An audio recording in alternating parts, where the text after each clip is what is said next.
Wijaya Kusuma kinarya sarana negari kula tanah saban rikala kisah ketaman kagebut Mayangkara saged waluyata tenten kemari bahwa jayu salaminipun ugi samangke negari kula sampun pinarikan ujungipun tumbal Puspita Wijaya Kusuma Prabu Barajaya kowe bakal nyuwun apil sekar Puspita Wijaya Kusuma ana papan kene nggonmu Habis dari lokalu denganmu Kevin gak sini deh sekar Puspita Wijaya Kusuma haripun marang sasyo ayo nopo katan temani proje Indoro hati rasaku Badi kula sun badi kula jama napa badi kula sembadani menawi badi kula Mas Kici Sraja Brana badi nyuwun arpa badi nyuwun pinten Wong arpanipun badi nyuwun pinten yuta pinten miliar badi kula sembadani negari kowe mantoko mboten kirang saking dunya brondo ora kuli cintaku tapi dua samangku sing karepake kowe lho saiki bakal nyuwun apil sekar Puspita Wijaya Kusuma kene papan duwe aja wonten pundi wonten ana alun-alun Dwarawati kandhane jagat kawat dua samangku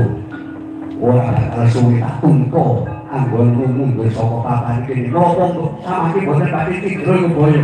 watai satya tanah Jawa bakal cidra Ngobaya yo yen kowe mangkono wis cetha sinuwun Prabu Bathara Kresna wonten paring dawuh bisa Prabu Barajaya sampun terwaca saking ngendikanipun Raden Arjati kula sepadosan nggawa dhateng alun-alun Dwarawati badhe kula tunggu ing samangke Raden Arjati ampun paduka cidra Ngobaya kita sak tunggu papan iki kuwi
Sewu midhangetake